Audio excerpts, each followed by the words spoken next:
Gabimaru nasceu em uma vila ninja implacável chamada de Iwagakure, onde crianças são treinadas desde cedo nas mais cruéis técnicas de assassinato. Seus pais não queriam esse destino para o filho e decidiram fugir da vila enquanto ele ainda era apenas um bebê. Mas o líder do clã descobriu o plano, e sem hesitar ele matou os pais de Gabimaru ali mesmo, e naquele momento decidiu criar a criança com as próprias mãos e transformá-la no ninja mais forte e imortal que já existiu. Desde pequeno, Gabimaru ouviu sempre a mesma lição: emoções tornam uma pessoa fraca, e apenas os fortes conseguem proteger aquilo que é precioso. A vila era famosa por produzir os ninjas mais letais do mundo, usando métodos brutais e desumanos, e como resultado desse treinamento, Gabimaru desenvolveu habilidades sobre-humanas. O seu corpo era tão resistente que ele conseguia quebrar lâminas com a própria pele. Com o passar dos anos, ele ganhou o apelido de Vazio, por matar sem emoção, com eficiência absoluta, mas por dentro, Gabimaru odiava essa suposta imortalidade e carregava o peso de todas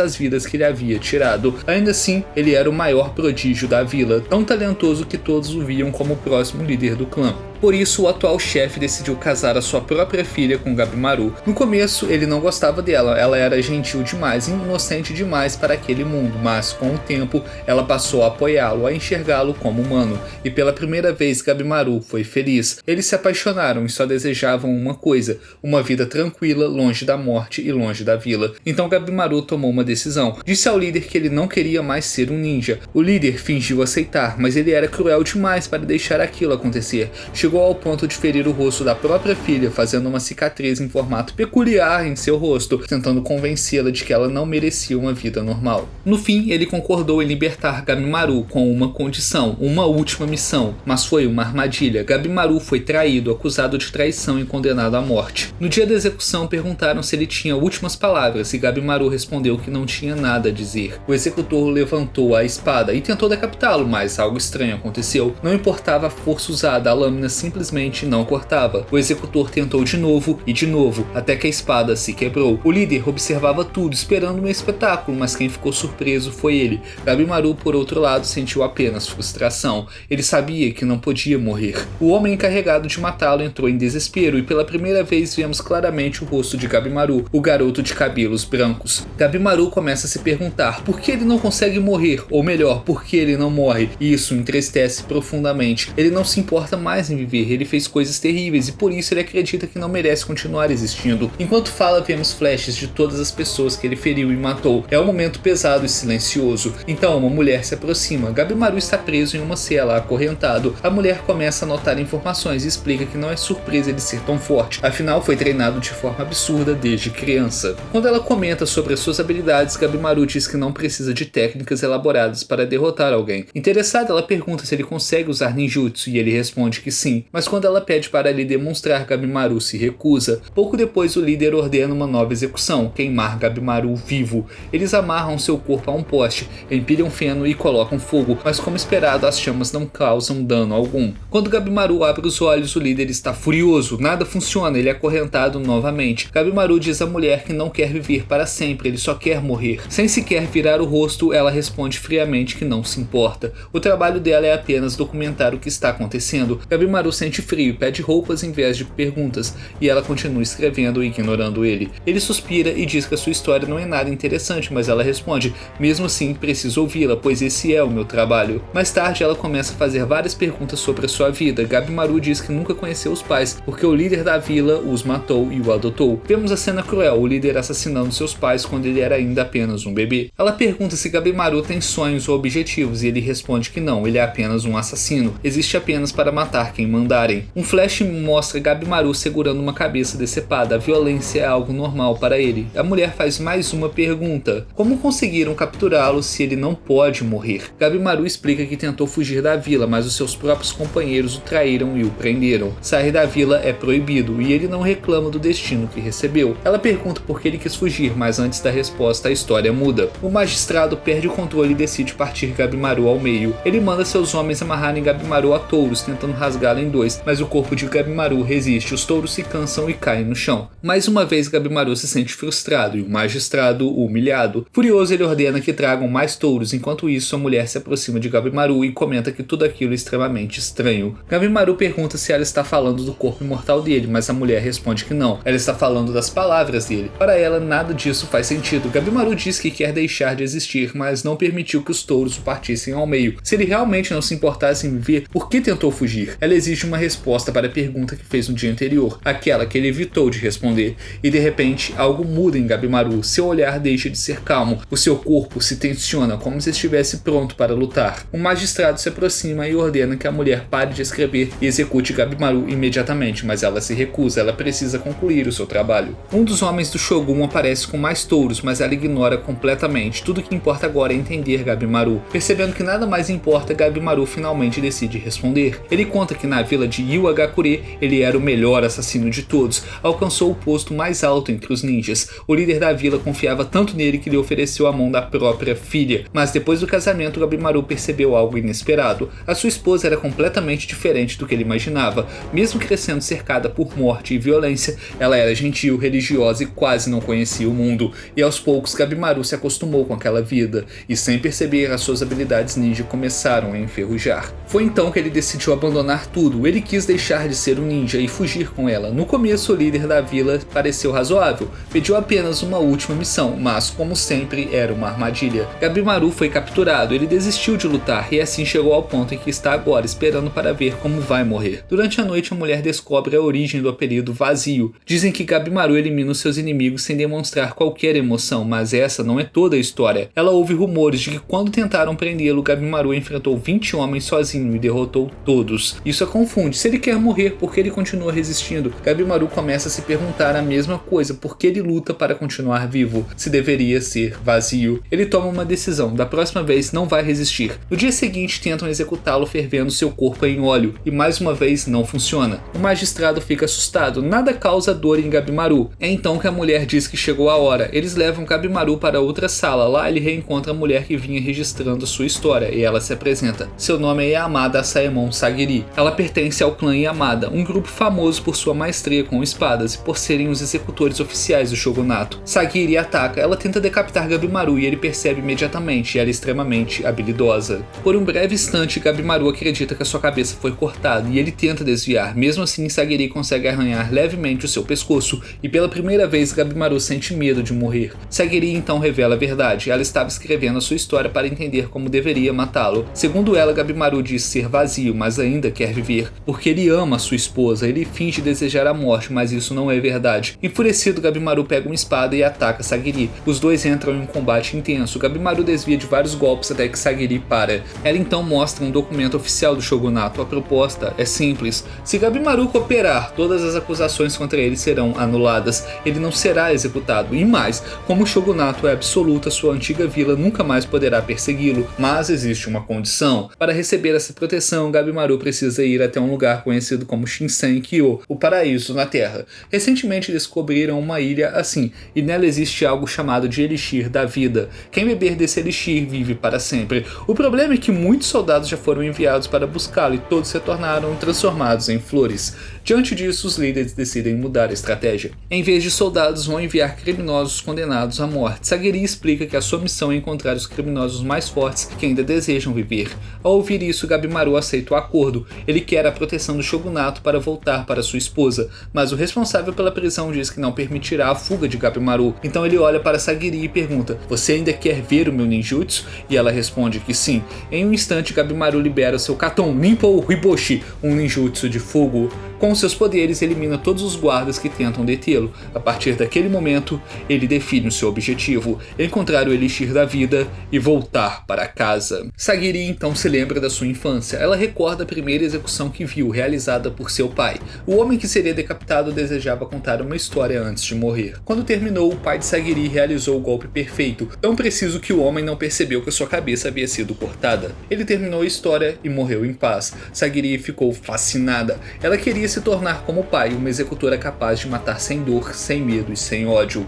Quando cresceu, tornou-se extremamente habilidosa. As suas execuções eram elogiadas. Seu corte fazia o corpo parecer macio como manteiga, mas por dentro Sagiri sofria. Ela tinha pesadelos, via as pessoas que executou tentando agarrá-la. Em suas memórias surge um homem com cabelo vermelho e tapa-olho. Ele dá um conselho. Diz que as suas execuções carregam medo e hesitação. Por isso os condenados ainda sentem dor. Sagiri tenta melhorar. Treina e executa novamente, mas continua hesitando. Quando olha para a lâmina de sua espada, vê o rosto da vítima tomado pelo sofrimento. Essas falhas fazem com que as almas não encontrem descanso e por isso tentam alcançá-la. Sagiri continua trabalhando, mas não consegue atingir o nível do pai, porque no fundo ela ainda duvida de si mesmo. Em seguida colocam uma venda nos olhos de Gabimaru. Os criminosos são sempre vendados, eles não têm permissão para ver o shogunato. O grupo é levado até a costa. Ali os oficiais montaram uma grande tenda, sem teto, onde todos os condenados à morte seriam reunidos. Gabimaru e Sagiri já estão lá dentro. Os representantes do shogunato dão as boas-vindas de forma solene. Eles dizem que os criminosos terão a honra de encontrar o governante,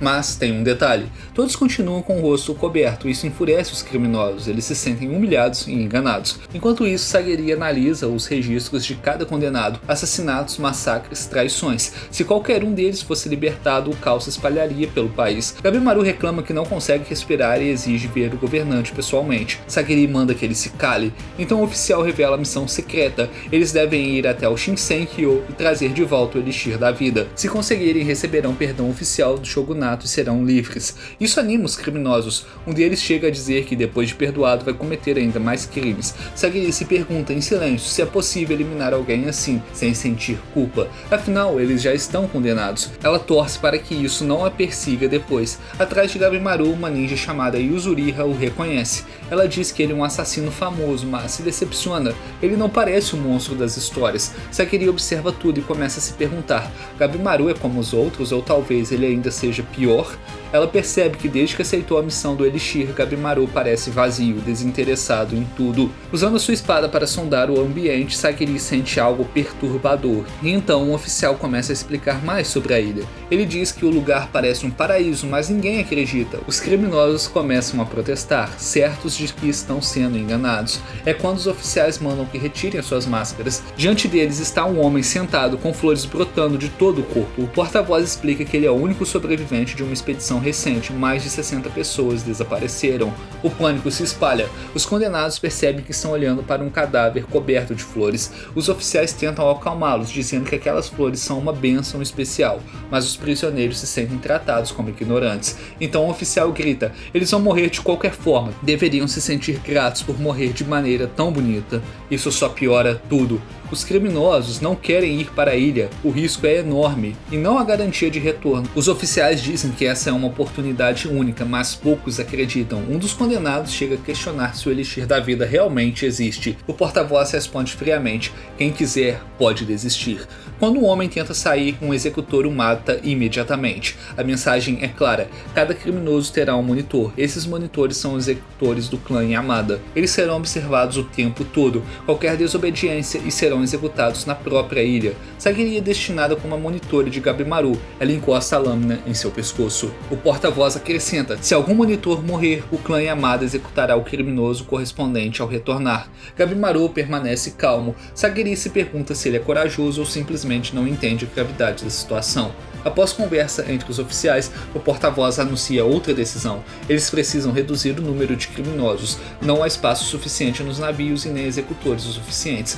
Um dos condenados entende o recado. Ele mata outro prisioneiro ali mesmo. O oficial comenta friamente: quem acabar morrendo agora nunca terá sido útil na ilha. Com as mãos ainda amarradas, os criminosos começam a se matar. O shogunato observa tudo como se estivesse apreciando o espetáculo. Esse sempre foi um dos objetivos. No meio do caos, o shogunato pergunta quem possui o selo vermelho, a classificação dos criminosos mais perigosos. O oficial explica que existe um grupo extremamente poderoso entre os condenados, e Gabimaru está entre eles, assim como os outros indivíduos anormais. Nesse momento, um homem de tapa-olho, o Eizen, se aproxima de Sagiri. Ele diz que apesar da violência ali, o que os espera na ilha será muito pior, e não apenas os criminosos sofrerão, os executores também. Eizen diz que Sagiri não nasceu para ser uma executora. Ela hesita demais, e ele acredita que ela deveria viver em paz e não empunhar uma espada. Segundo ele, Sagiri não consegue suportar o peso das almas que tira.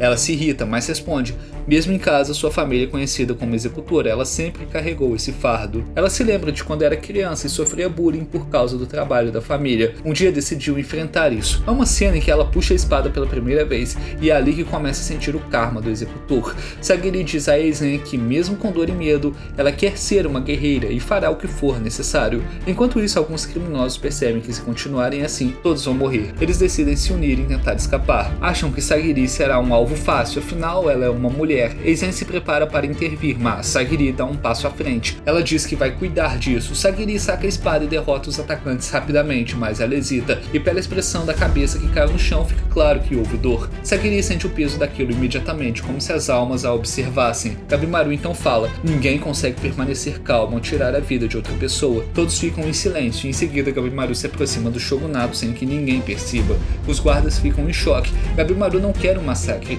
Ele sugere uma forma menos violenta de decidir quem irá à ilha. Se continuarem lutando, todos morrerão. Um guarda então faz uma proposta cruel. Se um condenado matar Gabimaru, ganhará passagem livre. Um homem aceita o desafio. Gabimaru não quer matar ninguém, mas o oponente não recua. Ele suspira. Se não há escolha, ele vai lutar.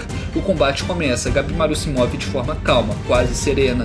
Ele se aproxima e mata o homem rapidamente, mesmo com as mãos amarradas. Outros criminosos atacam. Gabimaru se defende com uma eficiência brutal, pescoços quebrados, espinhas partidas. Quando tudo termina, Gabimaru está coberto de sangue. Os condenados estão aterrorizados. Para eles, ele é um monstro, mas Sagiri enxerga algo diferente. Ela percebe que as almas das vítimas de Gabimaru são incontáveis, muito mais numerosas do que as dela. Ela não consegue imaginar o tormento que ele carrega, então Sagiri entende. Ela não precisa eliminar o medo, precisa aceitar os sentimentos e as consequências das suas ações, assim como o Gabimaru faz. Eisen pergunta mais uma vez se ela está pronta e ela responde que sim. Por fim, os oficiais anunciam os escolhidos para a expedição e Gabimaru está entre eles, junto com os outros condenados: Chobei, Yuzuriha, Nurugai, Yatetsusai, Rokurota, Keiun, Akaginu, Horubo e Makia. No total, 10 criminosos, cada um acompanhado por um executor. A jornada até o paraíso está prestes a começar. Todos embarcam no navio e após dias de viagem, finalmente chegam à ilha de Shinsenkyo. Assim que Gabimaru vê o lugar, ele se surpreende. Há algo diferente ali, uma sensação estranha, quase viva. Enquanto o navio se aproxima da ilha misteriosa, Gabimaru se lembra de algo do passado. Um dia, na vila, o líder do clã fez uma demonstração absurda diante de todos. Os ninjas o atacaram com todo tipo de arma. Ele sofreu ferimentos graves, mas apenas sorria, um sorriso distorcido. Diziam que aquilo era resultado de um remédio trazido de uma terra distante do além-mar. Naquele momento, muitos acreditaram. O líder havia bebido o elixir da vida. Gabimaru compartilha essa história com Sagiri, mas ela não se convence. Ela diz que aquilo parece impossível. Gabimaru concorda, ele também duvidou no início, mas com o tempo percebeu que talvez fosse verdade. Ainda assim, ele admite, não tem certeza se o elixir realmente existe naquela ilha. Eles avançam pela vegetação densa, explorando o ambiente. Sagiri fica maravilhada com tudo ao redor. Por um instante ela chega a pensar que o elixir pode estar escondido ali, mas Gabimaru para. Para ele o lugar não parece bonito, parece errado. Algo ali o incomoda profundamente. Ele não faz ideia dos perigos que podem surgir.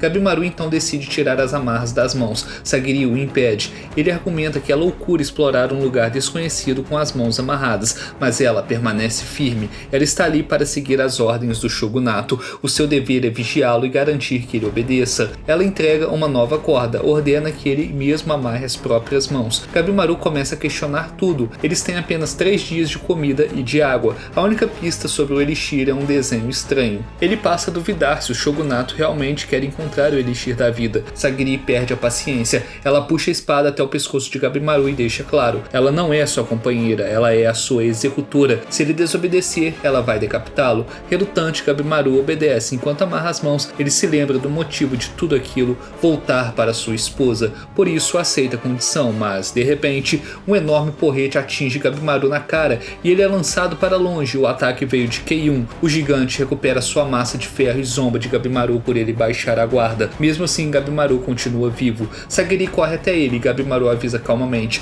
O seu pescoço está com uma pequena luxação. Descobrimos então que Keiun é um monge guerreiro obcecado obcecado por armas. Ele caçou centenas de guerreiros apenas para roubar os seus equipamentos. Gabimaru percebe algo estranho. As mãos de Kei-1 não estão amarradas. Sagiri questiona Kishou, o executor responsável por ele, e Kishou responde friamente que podem amarrá-lo depois que encontrarem o Elixir. Ele não vai perder tempo discutindo com o prisioneiro. Gabimaru concorda com ele e Kishou aproveita para provocar Sagiri, dizendo que ela é executora de menor patente justamente por ser certinha demais. Enquanto isso, Kei-1 ataca novamente, irritado por Gabimaru não tê-lo reconhecido. Ele exibe uma caixa cheia de armas e demonstra estar animado para testá-las. Gabimaru tenta argumentar. Lutar ali só beneficiaria os outros condenados, mas Kei-1 discorda. Para ele é melhor eliminar os criminosos primeiro e depois procurar o Elixir com calma. Kishou decide apenas observar. Gabimaru se irrita, ele não quer machucar ninguém novamente. Sua esposa odiaria isso. Kei-1 investe. Sagiri toca o ombro de Gabimaru, insistindo que ele termine de amarrar as mãos. O primeiro ataque acerta Gabimaru em cheio. A arma se despedaça. Kei-1 pega outra e ela também se quebra ao atingir Gabimaru. Mesmo enquanto amarra as mãos, Gabimaru enfrenta cada golpe com tranquilidade. Quando Kei-1 usa uma bola e corrente, ela também se parte. Por fim, Kei-1 avança com uma lança. Com as mãos quase completamente amarradas, Gabimaru desvia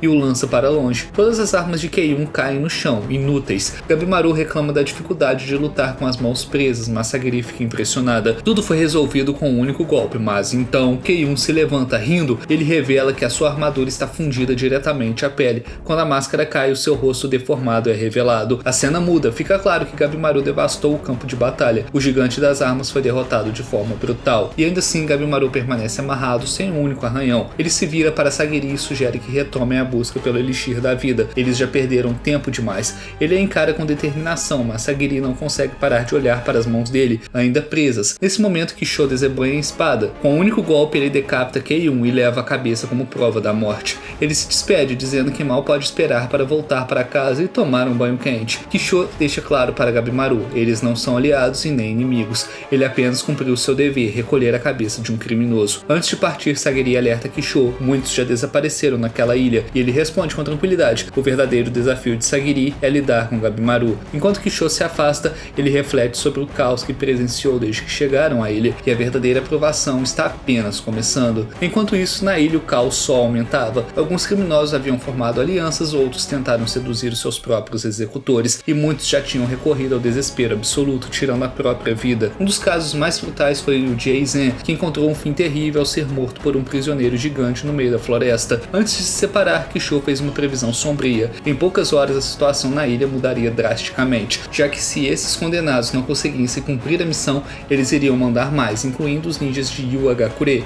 Ele também revelou a Sagiri um rumor importante. O desempenho dos executores nessa missão definiria quem seria o futuro líder do clã Yamada Saemon. Com esse aviso final, Kishou se despede, alertando Sagiri para nunca baixar a guarda diante dos criminosos. Sagiri então olha para Gabimaru. Mesmo após dias viajando juntos sem problemas, ela percebe que ainda não compreendia totalmente a verdadeira natureza dele. Gabimaru continuava sendo um homem extremamente perigoso. De repente, seus pensamentos são interrompidos. Gabimaru ataca e por pouco Sagiri consegue bloquear o golpe a tempo e exige saber o que está fazendo. Com um olhar frio, Gabimaru confessa que esperava matá-la rapidamente, sem causar dor. Enquanto as lâminas se chocam, Sagiri encara os olhos dele, acreditando que finalmente havia descoberto quem Gabimaru realmente era. Ela o lembra de que atacá-la vai contra as regras da expedição. Gabimaru responde que naquela situação a sua prioridade absoluta era encontrar o Elixir da vida antes que o clã Yu Agakure chegasse a ele e complicasse tudo. Ele admite que não a odeia, mas a vê como um obstáculo em seu caminho. O ataque continua. Sagiri considera o raciocínio e a moral de Gabimaru extremos, quase monstruosos. Para ela, ele deveria ser executado imediatamente, mas por algum motivo ela hesita. Ao mesmo tempo, Gabimaru enfrenta o mesmo dilema. Ele sabe que deveria matá-la ali mesmo, já que o seu objetivo mais importante é voltar para sua esposa, e mesmo assim, ele não consegue entender por que está hesitando. As palavras da sua esposa ecoam em sua mente. É natural não querer matar pessoas. Gabimaru então revela a Sagiri que no passado acreditava que precisava eliminar as suas próprias emoções, que era vazio por dentro. Ao ouvir isso, Sagiri ironiza levemente. Ela aponta que ele não pode se dizer vazio quando fica envergonhado ao lembrar de momentos românticos. Ela reforça a importância de ser fiel aos próprios sentimentos e afirma que se ele tomar decisões guiado por suas emoções, ela o apoiará, aconteça o que acontecer. Nesse instante, Gabimaru se lembra de algo fundamental. Foi a sua esposa quem o fez perceber pela primeira vez que ele tinha sentimentos. A luta continua, mas Gabimaru não consegue desferir o golpe final quando a chance surge. Ele percebe que a sua fraqueza voltou e sabe que isso não o ajudará a sobreviver àquela prova. As palavras do antigo líder da sua vila ecoam em sua mente. Em ensinando-o a se tornar frio. Num ato decisivo, Gabimaru quebra a lâmina de Sagiri para atacá-la, mas ela bloqueia o golpe com a bainha e Gabimaru então confessa algo inesperado. Ele não se importa com o destino dos outros criminosos, mas matá-la o machucaria. Ele pede que Sagiri permita que ele a mate de forma rápida e sem dor. Sagiri, desconfiada de que ele ainda seja capaz de sentir empatia, observa enquanto ele luta contra si mesmo. A figura sombria do líder de sua vila surge, exigindo que ele seja impiedoso. Mas então, outra presença aparece, a imagem quase etérea da sua esposa, e Gabimaru para. Nesse momento, Sagiri compreende a verdade. Gabimaru não é vazio, ele é o produto de um ambiente cruel, mas ainda é humano com emoções reais. Logo depois, Gabimaru cai em lágrimas. Ele se chama de fraco por não conseguir matá-la, e Sagiri o consola. Ela diz que aquilo não é fraqueza, é o começo da força. Evitar emoções, segundo ela, é como fingir que os problemas não existem, e Sagiri afirma saber disso porque foi o próprio Gabimaru quem indiretamente a ensinou a enfrentar os seus conflitos internos. Ela se levanta e declara que irá fazer vista grossa para o ataque dele. Ela o desafia a encarar os seus crimes e as suas emoções para recuperar sua própria vida, e diz que quer ficar ao lado dele para ver se alguém como Gabimaru pode um dia viver uma vida normal. Sagiri reconhece que a relação entre eles não mudou completamente, mas Gabimaru já não é mais o mesmo homem de antes. Gabimaru aceita suas palavras, percebendo que elas ecoam exatamente o que sua esposa já lhe disse no passado. Enquanto isso, em outra parte da ilha, Fuchi e Gentetsusai fazem uma descoberta perturbadora. Eles encontram estátuas espalhadas pela região, indicando que uma antiga civilização já existiu ali. Entre admiração e confusão, Gentetsusai nota uma borboleta pousar em sua mão. Num instante, ela o ferroa. Imediatamente ele se lembra do homem que tinha flores crescendo pelo corpo. Sem hesitar, o espadachim toma uma decisão extrema. Ele corta a própria mão para impedir que o veneno se espalhe. A criatura é destruída e logo flores começam a brotar da mão decepada. Outros monstros surgem, incluindo uma criatura gigantesca com mãos no lugar dos olhos. De volta ao grupo principal, Gabimaru e Sagiri se deparam com um monstro de cabeça de peixe. Sem hesitar, Gabimaru coloca sua máscara, pronto para lutar. Ele reage imediatamente, enfrentando o monstro com cabeça de peixe. Após ser ferido, ele percebe que precisam recuar, mas ao tentar fugir, ainda mais criaturas grotescas surgem. Gabimaru usa o seu ninjutsu de fogo para derrubar vários inimigos, mas Sagiri acaba encurralada. Paralisada pelo choque, ela não consegue reagir e é salva por Gabimaru. Nesse momento, Yuzuriha e dois executores chegam para ajudar. Após a batalha, Yuzuriha fica impressionada com as habilidades de Gabimaru, tendo visto ele derrotar inúmeros monstros sozinho. Ela até tenta seduzi-lo, mas sem sucesso, o cara é o último romântico. O grupo troca informações sobre as criaturas da ilha e Gabimaru e Yuzuriha decidem formar uma aliança. Enquanto isso, Sagiri percebe algo doloroso. Desde que chegou à ilha, ela não avançou em nada. O estresse somado à inalação dos esporos das borboletas cobra o seu preço e ela desmaia. Em outro ponto da ilha, Toma e Chobei iniciam sua busca pelo Elixir da Vida. Descobrimos que Toma entrou no clã Yamada Saemon apenas para acompanhar e salvar a vida do seu irmão Chobei nessa missão. Juntos eles enfrentam diversos monstros, lutando lado a lado enquanto continua avançando pela ilha. Mais tarde, Sagiri desperta de um sonho e sai da caverna onde estava descansando. Ela encontra Gabimaru preparando comida para todos e durante a conversa Gabimaru revela algo intrigante. A maioria das flores da ilha é comum, mas algumas crescem diretamente de corpos. Eles levantam a hipótese de que os monstros com aparência meio animais, meio humanas tenham sido transformados após contato com substâncias sobrenaturais, possivelmente ligadas ao Elixir. Para Gabimaru isso confirma uma coisa, o Elixir realmente existe e ele está naquela ilha. No fim do dia, Genji se encontra com Sagiri e a aconselha a desistir. Ele acredita que ela não está preparada para os desafios da ilha. Segundo ele, Sagiri deveria voltar ao clã Yamada Saemon, assumir o seu papel como mulher e ter filhos para garantir a continuidade da linhagem. Durante a conversa, Senta se aproxima e também aconselha Sagiri a permanecer na ilha. Ele lembra que, segundo os registros históricos, nenhum samurai enviado para aquele lugar jamais voltou com vida. Genji então se afasta. Senta acrescenta algo importante. Gabimaru parece ter um ponto fraco por Sagiri. Caso ele perca o controle ou se torne violento, ela pode ser a única capaz de acalmá-lo ou de detê-lo. Em outra parte, conhecemos Tenza e Nurugai. Eles ainda não haviam pisado na ilha misteriosa, mas decidem retornar em um pequeno barco. De repente, criaturas com tentáculos atacam a embarcação. Além disso, eles também encontram Kisho, já coberto de flores, mostrando que não tem como escapar da ilha. No meio do caos, Nurugai acredita que merece morrer ali, como punição por ter causado, sem querer, a morte da sua própria família. Mas Tenza a impede, recusando-se a aceitar aquela ideia e corre para protegê-la. Juntos, eles conseguem derrotar o monstro e escapam em uma jangada, alcançando finalmente a costa da ilha. ilha. Após se secarem e se recompor, Tensa fica toda envergonhada ao descobrir que Nurugai é uma garota. Ela brinca dizendo que ele deveria pedir em casamento quando saírem vivos da ilha.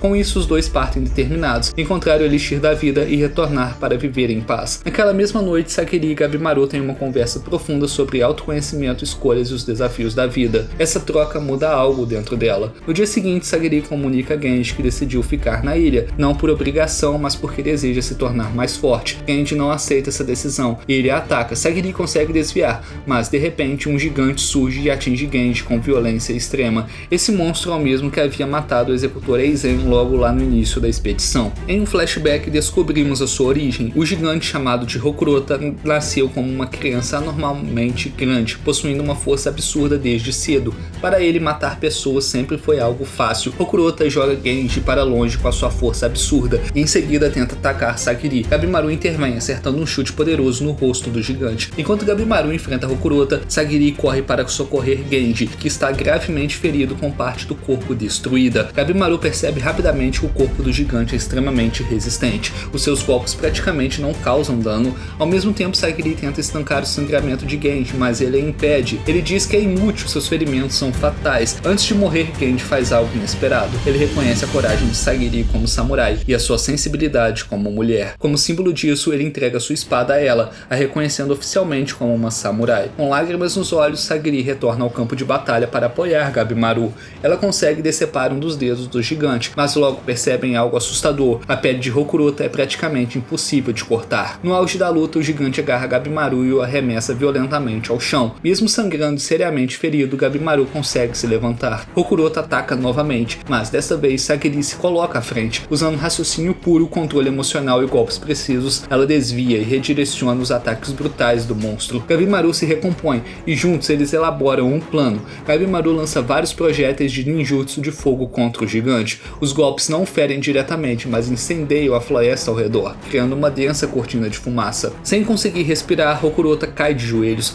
Nesse momento, Gabimaru o imobiliza, permitindo que Sagiri dê o golpe final. Controlando as suas emoções, Sagiri decapita o gigante de forma limpa e serena, concedendo a Rokurota uma morte tranquila. Os dois fogem das chamas, mas veem à distância o corpo de Genji já sem vida, prestes a ser consumido pelo fogo. Pouco depois, criaturas da ilha conhecidas como Soshin se aproximam das chamas, demonstrando um comportamento primitivo e inquietante, já que geralmente os animais fogem do fogo e não vão em direção a ele. Sagiri e Gabimaru seguem a sua jornada em busca do Elixir da Vida e encontram Yuzuriha e Senta, que haviam avançado antes. Juntos eles avistam algo perturbador, uma vila completamente abandonada no fundo de uma colina. O silêncio do lugar levanta suspeitas sobre os segredos que aquela ilha esconde.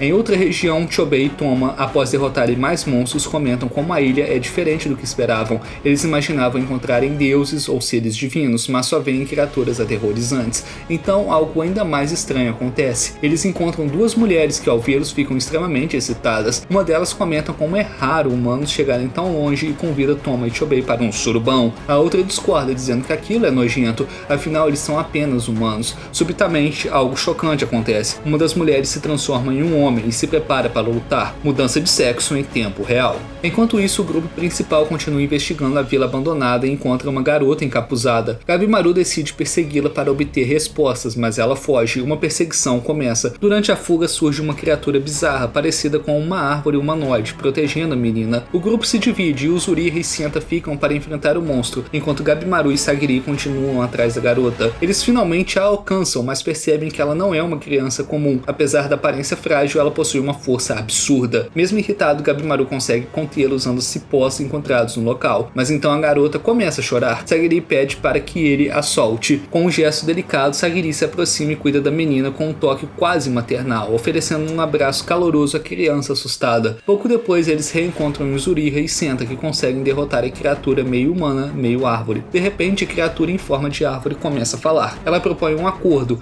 Em troca da libertação da garota, eles receberiam comida vida informações valiosas sobre o Elixir da Vida. Yuzuriha demonstra desconfiança. Ela afirma que o grupo já possui suprimentos suficientes e teme que aquilo seja apenas uma armadilha. Percebendo a hesitação, a criatura faz uma nova proposta. Oferece a eles banho quente rejuvenescedor, ideal para recuperar as forças. Ao ouvir isso, Yuzuriha aceita prontamente e um a um, os outros também concordam. Pouco tempo depois, o grupo chega a uma pequena vila simples, mas bem preservada. A criatura revela que vive naquele local há mais de 1000 anos. Em seguida, aponta o caminho até as termas. Yuzuriha e Sagiri são as primeiras a aproveitar o banho. Após isso, a criatura finalmente revela informações cruciais. Ela confirma que o Elixir da Vida realmente existe. Eles estão em uma ilha chamada Kotaku, o verdadeiro nome da Shinsen-kyo, habitada por seres sobrenaturais e entidades eternas. O Elixir é conhecido como Tan, mas não é Tan de tangerina. A ilha é dividida em 3 regiões: Eishu, a área costeira, Hojo, a região central, e o Horai, no coração da ilha, onde o Tan pode ser encontrado, porém tem um aviso sombrio. Se continuarem essa busca, inevitavelmente irão encontrar os Tensen, seres perfeitos e imortais cuja função é eliminar intrusos. Enquanto isso, em outra parte da ilha, Chobei e Tomo enfrentam um homem estranho que havia encontrado antes. Infelizmente, eles não têm chance alguma. O homem se revela ser um Tensen, imortal e absurdamente poderoso. Ele os derrota com facilidade e os lança em um abismo estranho que possui o poder de transformar pessoas em flores. Por sorte, eles sobrevivem à queda, embora bastante feridos, e imediatamente começam a planejar como sair daquele buraco. De volta ao grupo principal, a criatura árvore explica que aqueles que se transformam em flores naquele abismo acabam se tornando a matéria-prima do Tan. Por fim, ele revela o seu nome, Roko, e apresenta a garota, Mei. Mais tarde, Gabimaru decide tomar um banho nas termas. Sagiri o acompanha para garantir que ele não tente nada suspeito. Ao chegar, encontram Mei, que também pretendia se banhar. A garota fica nervosa ao vê-los. Gabimaru não se incomoda, ele está acostumado a banhos coletivos por causa das casas públicas do seu vilarejo. Sagiri então percebe algo curioso: tanto Gabimaru quanto Mei não sabem se lavar corretamente, e ela decide ajudá-los. Enquanto Sagiri ajuda Mei a tomar banho, Gabimaru se perde em pensamentos. Ele se lembra da sua esposa, que fazia exatamente a mesma coisa e sempre dizia que ele precisava descansar bem se quisesse sobreviver às grandes batalhas. Após o banho, Gabimaru sente o seu corpo renovado, mas não perde o foco. O seu único objetivo continua sendo voltar para sua esposa o mais rápido possível. Um flashback nos leva ao passado de Tenza, revelando sua vida antes de se tornar um executor do clã Yamada Saemon. Ele cresceu em um vilarejo hostil, as pessoas o desprezavam e o insultavam sempre que passavam por ele. A sua família era pobre e os seus pais não se importavam em criá-lo. Desde cedo, Tenza precisou se virar sozinho. Ele sobreviveu como um pequeno ladrão, roubando comida sempre que a fome apertava. Para ele, aquilo era liberdade. Até que um dia encontrou espadachins em busca de briga. Surpreendentemente, Tenza os derrotou com facilidade e eles ficaram aterrorizados, implorando por misericórdia. Tenza pensou em continuar, mas um membro do clã Yamada Saemon apareceu e o impediu. De volta ao presente, Nurugai e Tenza caminham pela praia procurando uma corrente marítima que possa levá-los para fora da ilha. Depois de muito andar, percebem que estão apenas andando em círculos. Nurugai diz que vagar sem propósito não vai ajudá-los e ela afirma que entrar na selva é perigoso. Tenza concorda. Agora que sabe que Nurugai é uma garota, ele se mostra ainda mais cauteloso. Ao ouvir isso, Nurugai o provoca, dizendo que eles deveriam se apressar para que ele possa se casar com ela logo. Tenza fica constrangido e diz que ainda é cedo demais e que eles precisam sair vivos daquele lugar primeiro, mas Nurugai não para. Ela continua elogiando o lado forte e protetor de Tenza, e de repente ambos sentem uma presença ao lado deles. Quando se viram, uma pessoa surgiu do nada na praia. Chegou a hora de conhecer Zujin, um guru celestial. Ele aparece porque algo estava errado naquela região. Zujin menciona ter encontrado vários corpos de monstros conhecidos como Soshin, mas não sabe quem foi o responsável. Ele então encara Tenza e pergunta se foi ele. Tenza sente imediatamente que aquele ser é perigoso, e a sua intuição se confirma quando Zujin muda de aparência de mulher para homem em um piscar de olhos. Sem pensar duas vezes, Tenza e Nurugai tentam fugir para a selva, mas isso é inútil. Zujin surge instantaneamente à frente deles e acerta Tenza com um golpe devastador, o jogando para longe. Em seguida tenta fazer o mesmo com Nurugai, mas ela é ágil e consegue desviar. Zujin se impressiona, dizendo que ela é habilidosa para uma humana humana e Nurugai corre para ajudar Tenza. Zujin então declara que irá eliminá-los, pois odeia causadores de problemas na ilha. No instante em que o guru ataca novamente, Tenza reage e corta os olhos de Zujin com a sua espada. O guru reconhece o feito, elogiando a velocidade de um humano, mas o choque vem logo depois. O ferimento simplesmente se regenera. Sem escolha, Tenza recua imediatamente e avisa Nurugai para permanecer em alerta. Após uma rápida conversa sobre o plano de fuga, Tenza parte novamente para o ataque, confiante em sua velocidade. Logo em seguida, ele e Nurugai disparam em direção à selva, mas o guru Zujin está logo atrás deles, os lembrando de que fugir não vai funcionar. Quando Zujin está prestes a perder a paciência, uma nova presença surge. É Xion, o mestre de Tenza. Sem hesitar, Xion desfere um golpe certeiro e decepa a cabeça do inimigo, mas ela começa a se regenerar imediatamente. Mesmo assim, os três conseguem escapar por um triz, desviando de plantas, raízes e criaturas estranhas. Enquanto correm, Nurugai se pergunta como Xion consegue se mover tão rápido, mesmo sendo praticamente cego, e Tenza explica: o seu mestre consegue perceber o ambiente através da audição extremamente aguçada e do olfato. Quando tudo finalmente se acalma, eles param para respirar. Tenza aparece Xion formalmente, dizendo que foi ele quem ensinou tudo sobre a espada, um verdadeiro guerreiro lendário. Após a apresentação, Xion dá uma bronca em Tenza por não ter eliminado o inimigo da forma correta e o aconselha a manter o foco da próxima vez. Tenza comenta que mesmo em uma ilha absurda como aquela, o seu mestre continua dando lições. Xion então diz que já cumpriu seu dever ali, que pretende voltar para casa. Ele se prepara para sair em uma jangada, mas logo percebe que não há correntes marítimas que levem para fora da ilha. Para piorar, ele sente a presença de uma criatura extremamente perigosa nas proximidades. Diante disso, decide primeiro encontrar seus companheiros e depois procurar uma saída, lidando com qualquer ameaça que surgir. Ao ouvir isso, Tenza se anima. Era exatamente o que ele e Nurugai estavam tentando fazer. Eles sugerem se unir, mas Xion lembra que há um problema. Nurugai é uma criminosa e como executor essa é a sua responsabilidade. Ele explica que os executores existem para eliminar ameaças e manter a ordem. Conta então que a sua última criminosa tentou seduzi-lo e ele foi obrigado a matá-la. Agora, pela regra, Nurugai deveria ser executada. Tenza se recusa a aceitar isso. Ele argumenta, defende Nurugai e apresenta razões sinceras. Após uma breve reflexão, Xion decide permitir que ela os acompanhe. Xion percebe como Tenza mudou. No início ele não se importava com ninguém, agora ele se importa. Ele se sente orgulhoso do crescimento do seu discípulo. Nurugai agradece e o chama de mestre, mas Xion diz para ela não fazer isso ainda. Afinal, ele ainda não ensinou nada a ela.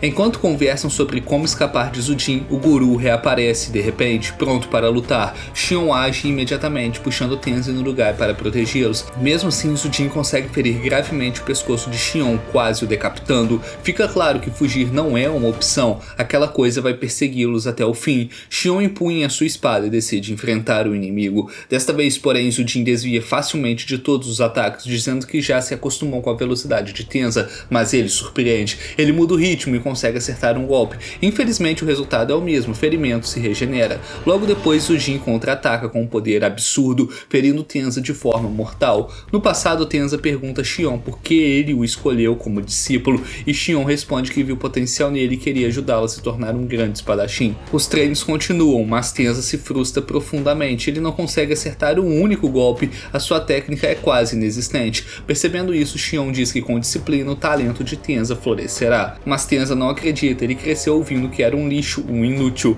Ele então diz que quer desistir e viver livre, sem regras rígidas. Xion aceita com uma condição: Tenza precisa acertá-lo ao menos uma vez. Dias se passam e Tenza tenta e falha novamente. Cansado, ele decide ir embora de vez, e nesse momento Eisen intervém e pergunta se Tenza conseguiu acertar Xion. Tenza diz que isso é besteira e que vai embora. Eisen não o impede, mas pede que Tenza o acompanhe até um lugar. Eles vão a um cemitério e ali está a lápide de um antigo discípulo de Xion. Eisen revela a verdade: aquele aluno nunca se dedicou de verdade. Se sentindo ignorado, abandonou o dojo. Quando se reencontraram, o jovem havia se tornado um bandido e Xion foi forçado a tirar a sua vida. As últimas palavras daquele rapaz foram um pedido de desculpas, e isso marcou Xion profundamente e o fez prometer que jamais abandonaria os seus alunos novamente. Eisen então adverte Tenza: se ele partir sem ao menos acertar um golpe, pode acabar como aquele jovem. A partir daquele dia, Tenza se dedica de verdade. treina incansavelmente com disciplina total. Enquanto treina, ele se pergunta quando encontrará algo verdadeiramente importante para proteger. Tenza está gravemente ferido e ele vê que Nurugai e Xion também estão em perigo.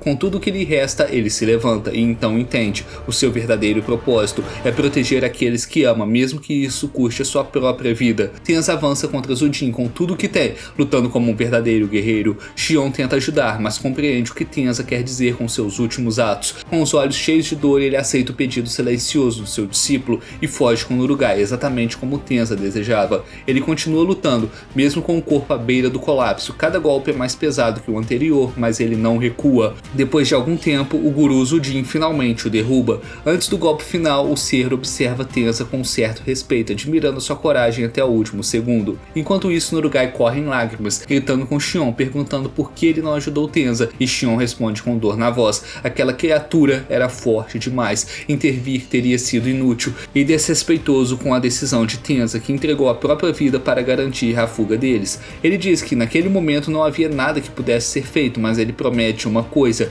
que um dia irá vingar a morte dele. Após um treinamento brutal, Tenza finalmente consegue desarmar Xion. Exausto, ele pede que o mestre continue a treiná-lo. Xion sorri e aceita. Em outro ponto da ilha, Senta enfrenta um verdadeiro colapso mental. Toda a informação que absorveu na vila de Roku está se misturando em sua mente. Sagiri percebe isso e pede que ele descanse. Está claro que ele ultrapassou o próprio limite. Senta aceita e acaba adormecendo ali mesmo, enquanto Gabimaru fica de vigia. Gabimaru então percebe essa é a chance perfeita. Mesmo sabendo que Senta diz que era loucura avançar sem um plano, ele decide não perder mais tempo. Sozinho ele caminha pela névoa densa em direção à região de Horai. No caminho encontra criaturas semelhantes a árvores, parecidas com Roku, fazendo orações estranhas. Por um instante elas chamam a sua atenção, mas ele continua. Sem que perceba, meio segue em silêncio. Pouco depois, Gabimaru chega aos portões de Horai e se prepara para entrar. Mas algo está errado. Se os gurus celestiais são deuses, então por que o portão para o seu palácio é uma construção humana? Ele sente uma presença atrás de si, não humana,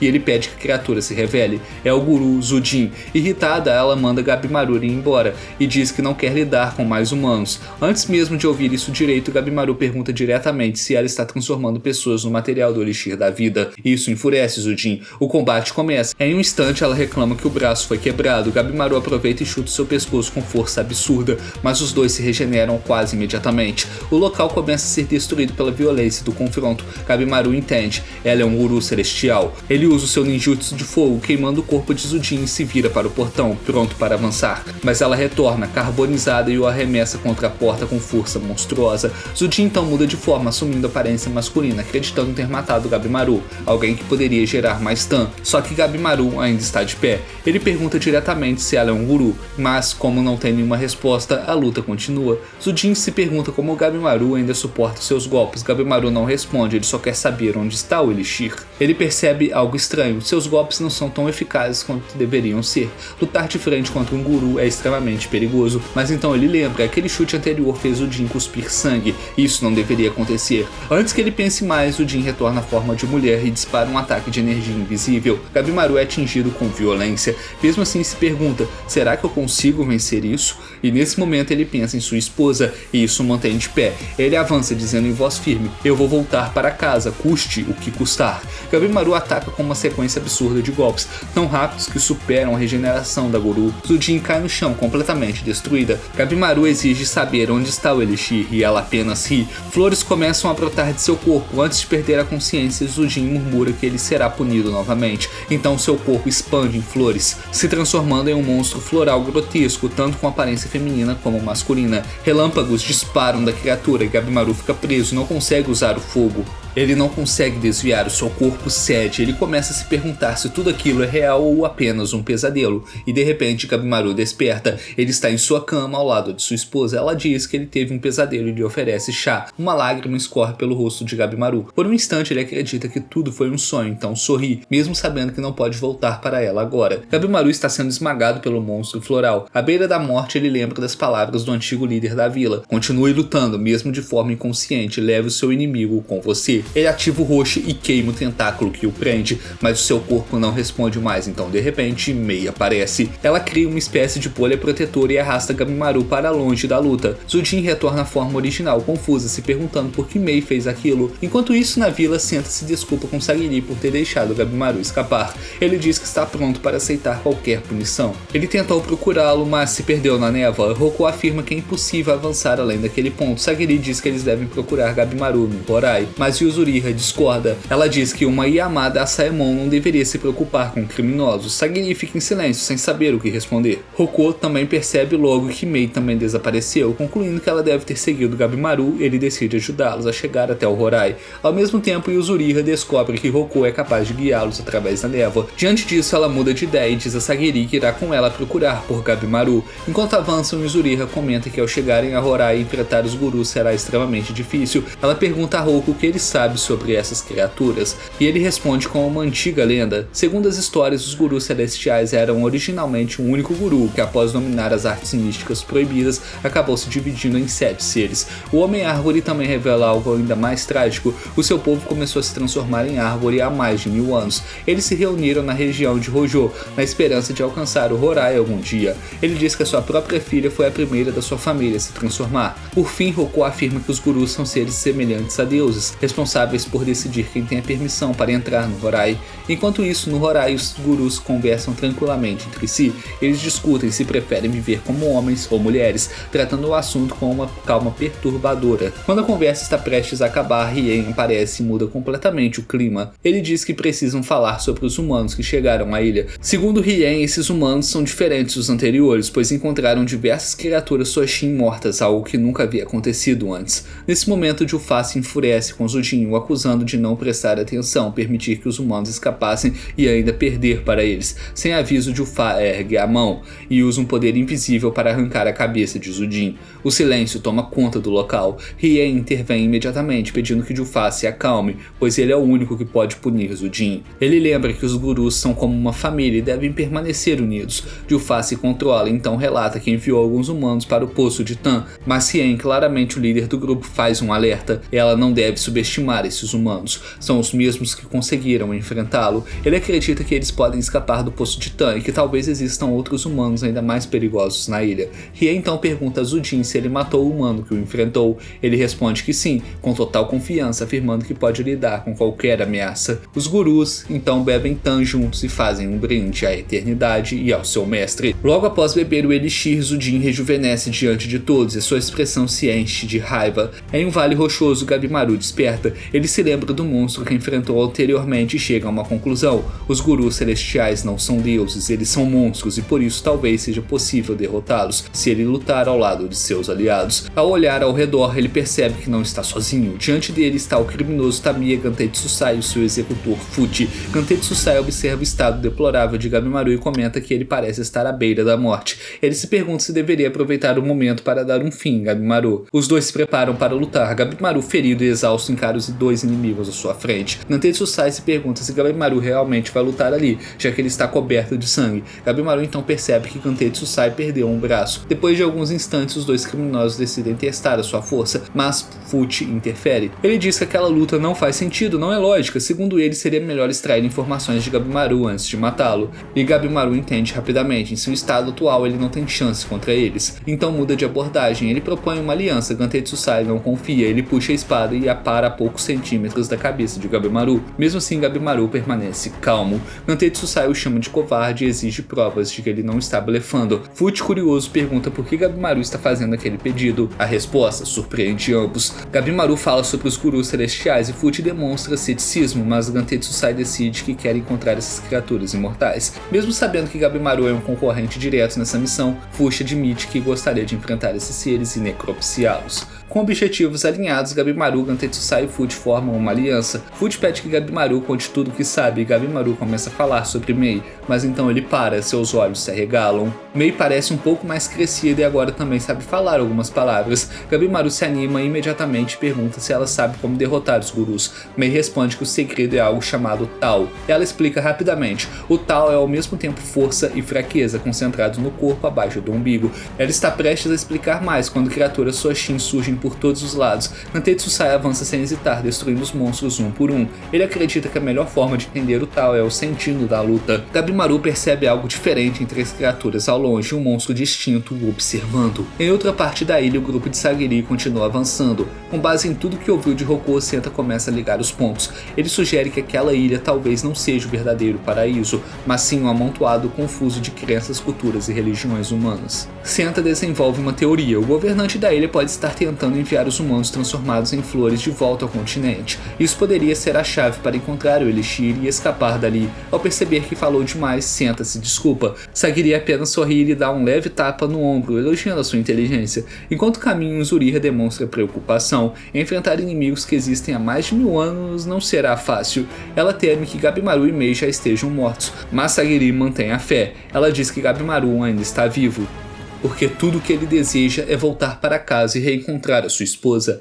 e alguém com esse desejo não morre tão facilmente. Logo depois, Roku explica tudo com mais detalhes ao grupo. Ele fala sobre algo chamado Tal, uma força presente em absolutamente tudo no mundo. Segundo Roku, o Tal é como um poder supremo que flui pela natureza, pelos seres vivos e até pelo próprio corpo humano. Os gurus são os verdadeiros mestres do Tal. Dominar essa energia pode transformar alguém em algo próximo de Deus, força absurda, controle do próprio corpo e a capacidade de sobreviver a ferimentos fatais. Tudo gira em torno do equilíbrio entre o Yin e o Yang, o ciclo eterno entre forças opostas. Em outra parte da ilha, Nurugai tenta atacar Xion pelas costas, brandindo uma espada. Mesmo cego, Xion bloqueia o golpe com facilidade. Nurugai fica completamente surpresa. Ela implora para que ele a ensine a lutar com a espada. Ela quer vingança pela morte de Tenza, mas Xion recusa. Mesmo assim, Nurugai insiste. Ela diz que não quer mais perder pessoas importantes. Ela não quer continuar sendo fraca. Ao ouvir isso, Xion começa a explicar o seu método. Ele diz que apesar de não enxergar com os olhos, consegue sentir as ondas ao seu redor. Essas ondas permitem que ele veja o mundo. Para isso é preciso manter o espírito equilibrado, raiva e calma ao mesmo tempo. Nurugai entende o conceito, mas sabe que não dominará esse poder imediatamente. Ainda assim insiste em aprender a usar a espada. Relutante, Xion aponta seus erros e mostra a postura correta. Enquanto explica, ele corta facilmente um Soshin que se aproximava sorrateiramente, que falava que todas as vidas são importantes ao mesmo tempo que tenta matar. Xion deixa claro, ele não será o seu mestre, mas ela pode observar e aprender assistindo enquanto ele luta. Juntos eles enfrentam os outros Soshin. Durante a batalha, Xion reflete em silêncio. Se quiser enfrentar os gurus, ele precisa evoluir ainda muito mais. Em outro lugar, fazendo sexo gostoso, Taufá pergunta a Mudan se os humanos derrotados por Jufá conseguiram escapar do poço. Mudan responde que é praticamente impossível. Os humanos estariam fracos demais para sair daquele buraco profundo. Além disso, as paredes formadas por corpos humanos fundidos impediriam qualquer fuga, pois os corpos floridos querem que mais humanos vão para o seu lado. Mas então algo inesperado acontece. Chobei consegue escapar do poço carregando Toma nas costas. Quando estão a salvo, Chobei revela o seu plano. Ele quer se vingar dos gurus. Toma não gosta da ideia, ele sabe que isso é praticamente uma sentença de morte, mas Chobei explica que percebeu algo importante. Os gurus são plantas humanoides, então eles parecem ter uma fraqueza na parte inferior do corpo. Durante um combate anterior, ele viu um deles se regenerar naquela região após ser ferido. Toma fica impressionado, ele reconhece que o seu irmão é muito perspicaz quando se trata de lutas mortais, e nesse momento eles encontram uma criatura estranha. Ele se apresenta como Doshi, um tipo de servo direto dos gurus. O Doshi diz que foi enviado para investigar os humanos, e ele ordena que eles retornem ao poço e se tornem Tan, mas Chobei se recusa. Sem hesitar, ele arranca as mãos do Doshi. O inimigo se defende e convoca o Soshin. Enquanto Toma enfrenta os monstros menores, Chobei parte direto contra o Doshi. No início, o Doshi subestima Chobei, acreditando que ele não sabe usar o tal, mas durante o combate ele vê uma abertura e golpeia violentamente o pescoço de Chobei. Toma entra em pânico ao ver o irmão caído coberto de sangue, mas Chobei se levanta. O Doshi entra em choque ao perceber que Chobei está se regenerando rapidamente, mesmo sendo humano. Ele também sente algo ainda mais assustador. O tal de Chobei está aumentando drasticamente, e a luta continua. Durante o combate, Chobei começa a compreender o tal por por conta própria, ele passa a ter certeza de que pode derrotar os gurus. O Doshi fica aterrorizado. Se um humano dominar esse poder, a supremacia dos gurus pode ruir. Decidido a matá-lo, o Doshi ataca com tudo. Enquanto luta, Chobei se lembra do passado, de como desfigurou o próprio rosto para se tornar um criminoso, tudo para proteger o seu irmão. Ele então ataca o abdômen do Doshi, convencido de que ali está o ponto fraco dessas criaturas. O Doshi fica sério, ordena que os Soshin eliminem os humanos, mas ao se virar, ele vê algo inesperado. Toma derrotou todos os monstros sozinho. Para piorar, Chobei finalmente desperta o Tal plenamente. Agora ele consegue enxergar a energia mística fluindo. Com esse novo poder, Chobei derrota o Doshi. A batalha termina, mas Toma percebe que algo está errado. O corpo do seu irmão está mudando. Já em outro local, Gantei Tsusai continua lutando contra o Soshin. Ele pergunta a Mei se está usando o Tal corretamente. Ela responde que ele está misturando força e fraqueza, mas que no momento só está usando força contra força. A luta continua e o grupo consegue derrotar vários monstros. Então surge uma nova ameaça. O líder das criaturas, também um Doshi. Ao ver Mei, ele se surpreende. Diz que não a vê há muito tempo, desde que ela foi expulsa do palácio dos gurus.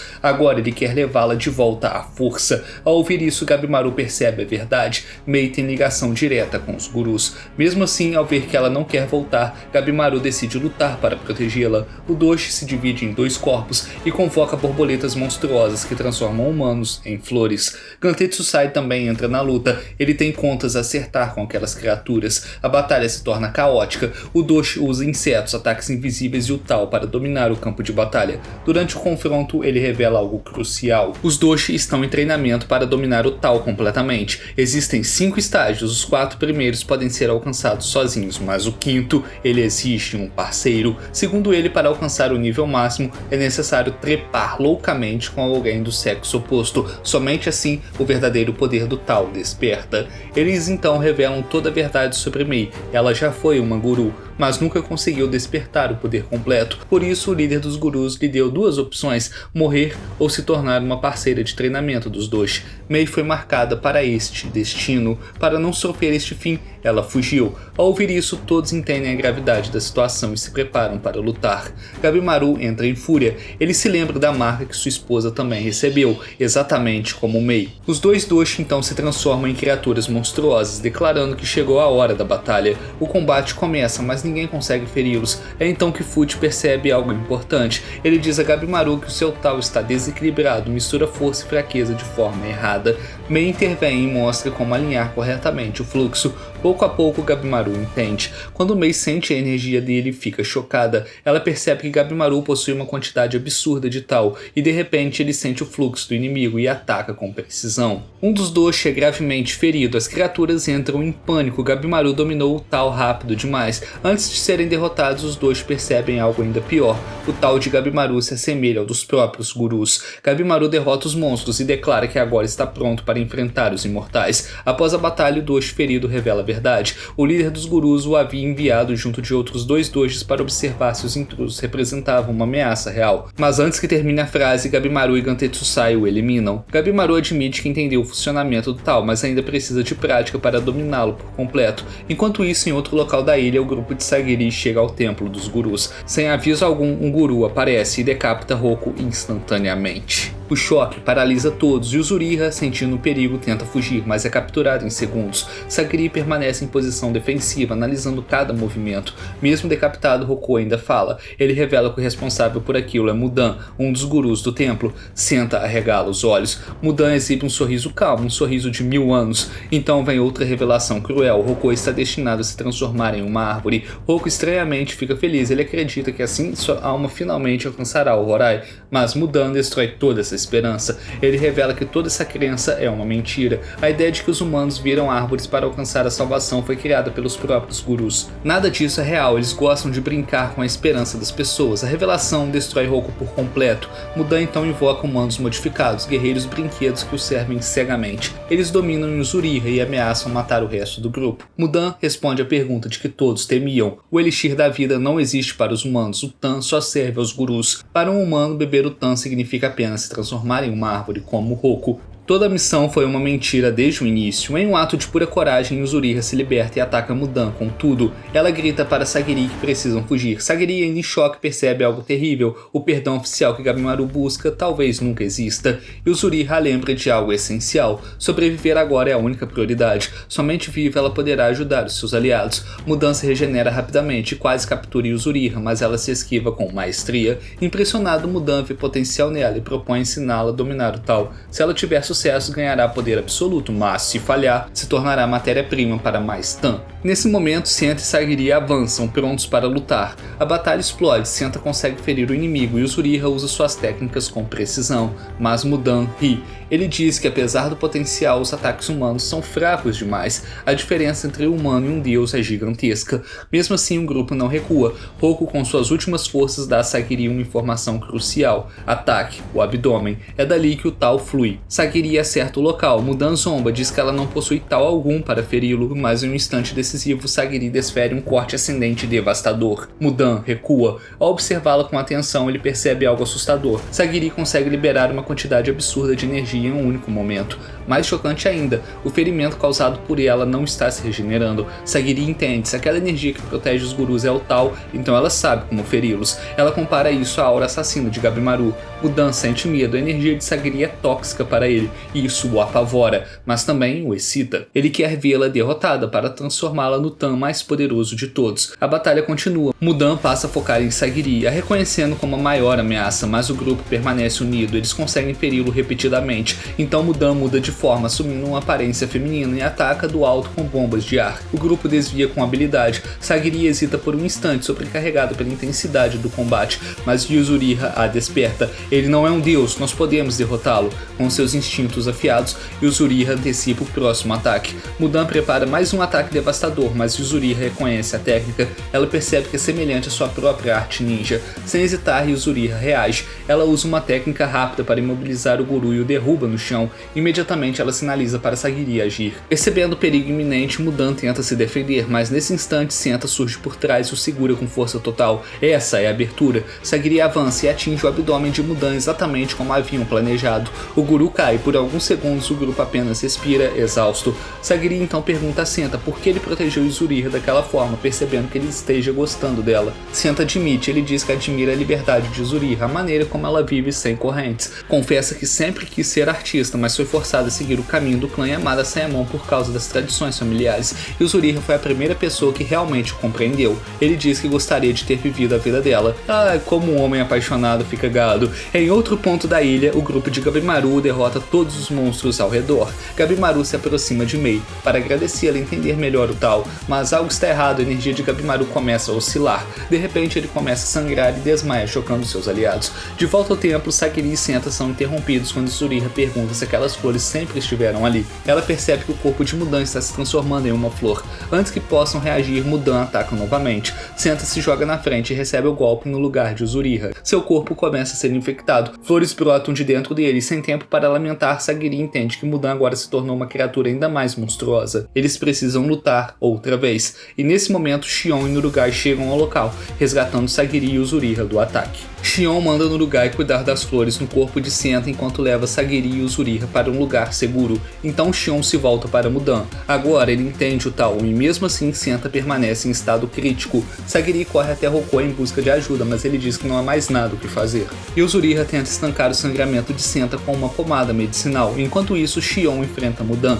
Sagiri teme pelo destino do seu companheiro, mas Yuzuriha diz que Shion não cairá tão facilmente. Shion evita os ferrões e ataques de Tal, atingindo Mudan com golpes que não se regeneram. Isso confirma algo importante, Shion possui o mesmo tipo de Tal que Sagiri, capaz de ferir os gurus, porém cada ferida causada pelos ferrões de Mudan faz flores brotarem no corpo de Shion. Ele é obrigado a cortá-las, perdendo muito sangue. Mudan ri, diz que Shion está disposto a morrer e isso diverte. Vendo Shion em perigo, Sagiri decide lutar também. Ela acredita que se ela, Nurugai e Yuzuriha trabalharem juntos, podem criar uma abertura. Yuzuriha, por outro lado, não está muito afim de lutar. Nurugai então abraça Sagiri e Yuzuriha, transferindo sua energia vital. Sagiri sente o Tal responder. Ela e Nurugai se cobrem com a substância viscosa de Uzuriha, criando proteção contra os ferrões. O plano é claro, só é possível derrotar um guru atingindo seu núcleo. Sagiri e Nurugai atuam como isca, Shion dará o golpe final. Mudan tenta atingi-las, mas falha repetidamente. Shion corta as pernas do inimigo, imobilizando. Mesmo sob uma chuva de ferrões e ataques de Tao, ele avança. Movido pela dor, pela frustração e pela morte de Tenza, Shion sobe sobre Mudan. Sagiri e Nurugai seguram os braços do guru e Shion concentra todo o Tao na espada, mas ele hesita. O fluxo não é suficiente, os ferrões começam a se regenerar. Então Senta grita, reunindo suas últimas forças. Atinge o centro, o ovário da planta. Mudan possui um corpo vegetal. Shion entende, ele ataca o núcleo, algo inesperado acontece. Múltiplas cabeças de Mudan surgem. Nos seus últimos instantes, Mudan agradece. Ele diz que esperou 1000 anos por esse fim. Então seu corpo se desfaz em pétalas de flores. Após a batalha, Sagiri e Shion se voltam para Senta. E Uzuriha ainda tem pomada, mas decide não usá-la, já que vão precisar dela nas próximas batalhas. Ela diz a Senta que já é tarde demais. Agora, ele está livre para abandonar os seus deveres e pensar apenas no que deseja. Enquanto Uzuriha o segura, Senta sorri. Em seus últimos pensamentos, ele se imagina nos braços dela e parte em paz. Mais tarde, após enterrarem Senta, Sagiri agradece Uzuriha por compreendê-la. Ela declara algo importante: a única forma de sair desta ilha é criminosos e executores lutarem juntos. Sagiri não quer ver ninguém mais morrer. Ela afirma que todos devem sair vivos da ilha. O grupo encontra abrigo em uma casa no Horai. Eles reúnem tudo o que sabem: o Tao é perigoso e o Elixir da Vida pode nem existir. E Uzuriha levanta uma hipótese perturbadora: o chefe de Yu Agakure pode ter usado um genjutsu, uma técnica ninja de ilusões, para controlar o seu povo. Ela chega a questionar se a esposa de Gabimaru é real. Sagiri interrompe, chocada. Enquanto isso, Chobei e Toma forçam um douche sobrevivente a guiá-los até o Horai. Do lado de fora, Shion conversa com Sagiri. Ele sugere que ela esteja apaixonada por Gabimaru e Sagiri nega. Ela diz que apenas respeita a vida que ele levou e acredita que ele não é mau. Ela espera que Gabimaru consiga reencontrar a sua esposa e Gabimaru desperta em uma caverna no meio da encosta. Ele não se lembra de quase nada, só sabe o seu nome, Gabimaru, o vazio. Ele decide seguir os outros, seja para obter informações ou para matá-los caso eles desconfiem. Mas algo chama atenção. O seu Tao não está completo, ele não se formou totalmente no topo da cabeça. Ele tenta se lembrar de um momento com sua esposa, mas não consegue. Já no continente, os outros executores recebem uma ordem do shogunato. Eles devem seguir para Shinsen-kyo e observar o grupo que foi antes. E assim termina a primeira temporada de Jigokuraku Hell's Paradise. O verdadeiro inferno está apenas começando. E assim nós terminamos o resumo da primeira temporada de Hell's Paradise. Se você tiver curtido, desce o dedo no like, desce o dedo no inscreva-se, desce o dedo no hype e comenta qualquer coisa aí. Não seja tímido, o que vai custar do seu tempo descer o dedo nessa porra desse botão aí? Então é isso, muito obrigado, a gente se vê na próxima. Valeu, falou e até mais!